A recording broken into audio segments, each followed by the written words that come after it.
there's always an excuse, Jarrah. There's always an excuse why we can't get the right photo or why we can't get the right explanation. And usually it's this smear campaign instead of actual factual information about things.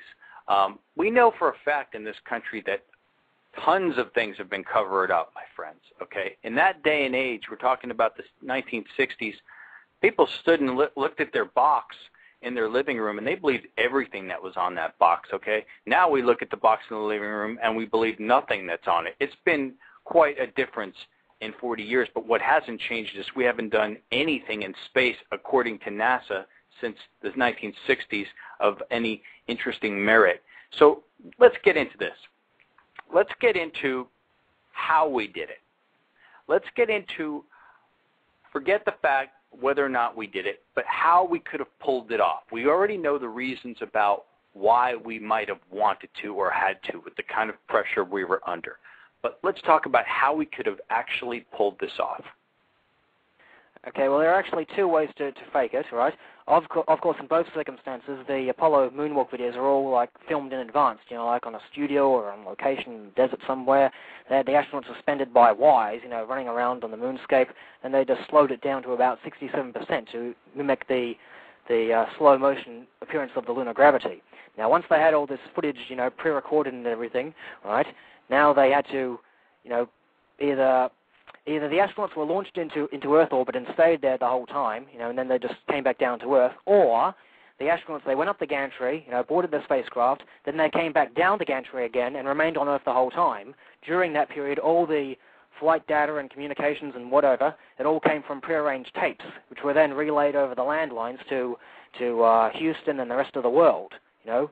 Oh, we duped them this way, relaying them over the landlines, okay, and then when it was time to return to the Earth, the astronauts were simply boarded into a command module, right, which was then purposely heat-streaked, and then dropped out the back of a C-5A cargo plane over the splashdown site. And in fact, on Apollo 15, an airline pilot actually called up Bill Kaysing, the first guy who came up with all the moon hoax movement, first guy who started this all. He came up on the air during a radio broadcast, and he said, "Bill, I agree with you, because when I was flying a airline from San Francisco to Tokyo, I saw the Apollo 15 dropped out the back of a C-5A cargo plane." Wow.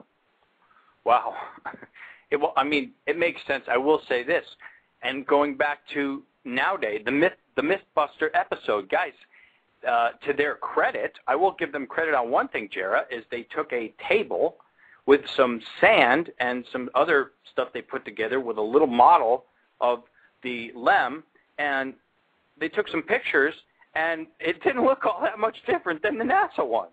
So obviously, it wouldn't have been all that difficult to fake the footage that they did take. Now, what about some of? Okay, go ahead. I'm sorry. Oh, well, what I'm saying is, I'd love to go down. Let's try to do like a 5.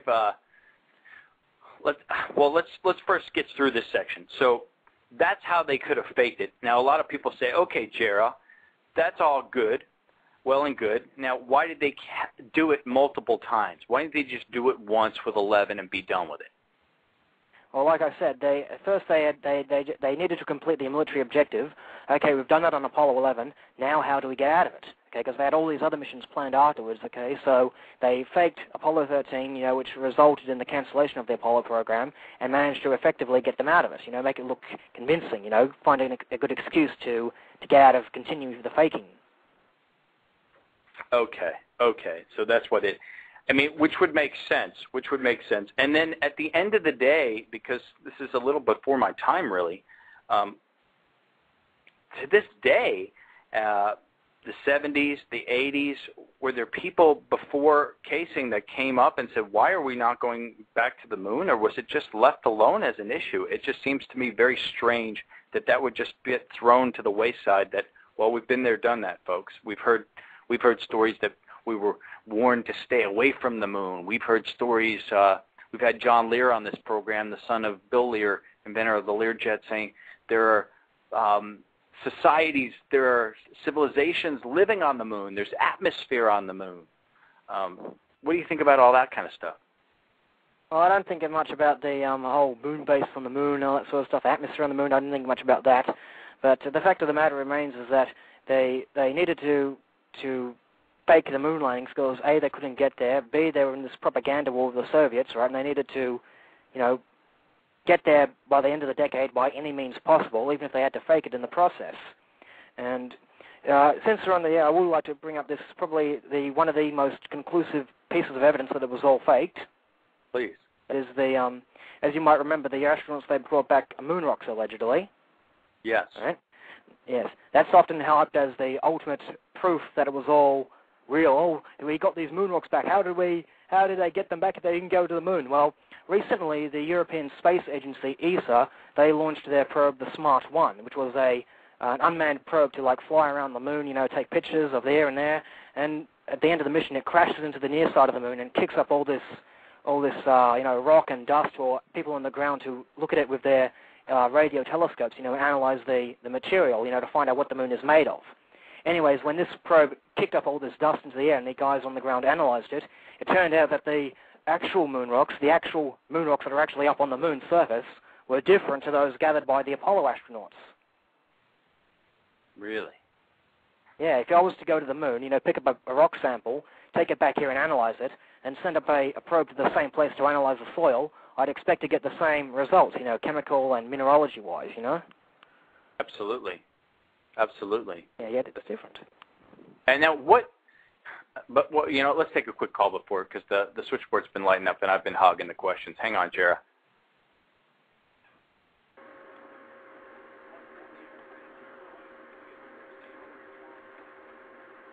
Hello? Yes, you're on the air, Hello? sir. Can we get your first? Hello. Is it working? It is working. Yes, You're I can on. hear you. Good. I have a question for your guest here. I'm an older gentleman. I'm, pushing 80, and I was alive during all this moon stuff. And from 69 to today, I've traveled all over this country, and everyone who's had any part of it talks about it with great pride. I met a fellow from out west who made the switches. I knew a gal from out east who worked on the fuel pump, and I knew somebody over here. Anyone who had anything to do with the moon project to this day talks about it with great pride. So if the government hoaxed this, they had companies all over the country making stuff they don't need. And you had talked about there being no stars in the pictures. A camera now couldn't capture stars in a picture. They're too small and too distant. A camera back then, no way on earth. If there were stars in that picture, I would say they were a hoax.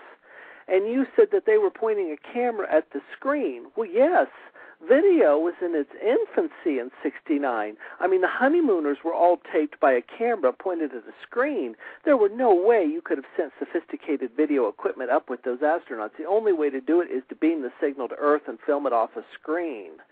And even the footage that's lost, I know the Australian footage, in fact, I believe is lost, but there was an astronaut there who filmed it with his home camera, and I've seen the footage. Looks official. And another point nobody wants to bring up is there was a movie made around that time called Fantastic Voyage. It was a huge, huge budget motion picture that had the best technology, the best staff, a huge budget. I can see the wires. I can tell the ship's fake. The whole thing is like, it's a movie. The moon landing, which, by the way, didn't have all that, looks totally authentic. I don't see how they could have faked it with that technology. And the astronauts, you said, you called them computers. The controlmen in NASA, those weren't computers. Those were camera obscuras. Information would come up on the screen, and then, they would get it. A lot of people think those were computers. We're way before a computer on your screen with a keyboard in 69. But the moon landing itself, the reason we never went back is it's expensive and it's just a rock. I remember in the 72, I believe it was, when everyone said, well, that's that. We're not going back. And I kind of agree. And you keep saying use it as a launching point for Mars. Well, why would you want to fly to a big ball with gravity, land on it, and then break off the gravity? Makes no sense. Well, hold on. I think you're missing the point. Let me put you on mute so Jarrah can get a word in here for a second. We're talking about launching from Mars and launching from the moon to Mars for a lot of reasons that would make perfect sense. Jarrah, do you want to chime in here?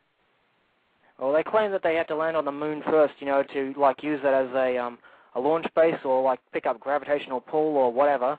And so yeah, basically now they're talking about doing that to get to Mars. But as you know, Armstrong and Aldrin and Collins are all saying, oh no, don't go back to the moon. We've already been there. Just go straight on to Mars. Direct to Mars. It's something real fishy about that. And what else did the guy mention? He mentioned he claims that the moon is a dead rock, and there's many people that believe that there's a lot of things on the moon that might be incredibly valuable to this planet that might even help replace forms of energy that we rely on. Yeah, he also mentioned how it's too expensive to go to the moon. Well, I have a question for him, right? If it's so expensive to go to the moon, why are they talking about building the return spacecraft out of the shuttle technology, which is what they've been using for the last since the 80s? In fact, they were designing this stuff since the 1960s. Designing the shuttle technology since the 60s, right? They claim, it's too expensive to go. Well, then how come they're planning on returning to the moon using all this shuttle technology that we've had this whole time? Like they were going to build the Ares rockets out of the solid rocket boosters, the external tank, and in fact they've even come up with a alternative plan in which they simply replace the shuttle orbiter with this shell that holds the spacecraft inside. They're talking about using that as a plan B for the Ares rockets. So if it's so expensive, then how come they're using all this shuttle technology to allegedly go back? Yeah, I find it strange, and Caller, I'm going to bring you back on in a minute here, but I find it strange if you were alive during that period that you would just blindly accept the viewpoint that we went, guess what? We found out it was a dead rock, and we spent all this time and energy, and you know what? Let's just move on, guys. I find that incredibly difficult, and his last point was about Fantastic Voyage, I believe, which was a film that he was claiming was so fake-looking. Yeah. What he didn't bring up, I guess, was 2001: A Space Odyssey. Did anyone see that? Yeah, that's correct. They filmed 2001: A Space Odyssey with Stanley Kubrick. That was in 1968, I think, and that had pretty authentic-looking spaceships, like with the spacecraft traveling through space. But one of the points he brought up about that Fantastic Voyage film, whatever it's called, he mentioned how you can see the wires. Well, in the 1950s, 1950 I believe it was, they made a film called Destination Moon. Now, some of the actual wire jumps, the actual astronauts, walking around on the moon or in space or whatever, they were filmed using wires too. In fact, there's this one scene in which an astronaut says, "Hey, look, whee!" He jumps about 2 meters or so into the air. That was done using a wire, and you can't see the wire in that shot. They managed to hide that, so if they could hide it in the 1950s, then, sure, they can do it in the 1960s too. Yeah, and you know what? There's B sci-fi movies made in this day and age that look pretty crappy too. But I will again bring up Kubrick, who was doing films back then that looked pretty amazing. Now I'm going to bring the caller back online, but I will say this: please don't use nationalism and this American pride as a reason why we should all blindly accept things at face value without digging deeper. I don't think Farrah White, it doesn't matter if he's Australian or an American, he's doing admirable research, okay, and he has questions and data that he's done that should be looked at with a open mind instead of declaring us as some sort of anti-American folk because we don't blindly accept this belief that, of course, we went. Move on. Okay, so I'm going to bring you back on the line, caller, because I want you to finish your comment, and also I respect your call for calling in. But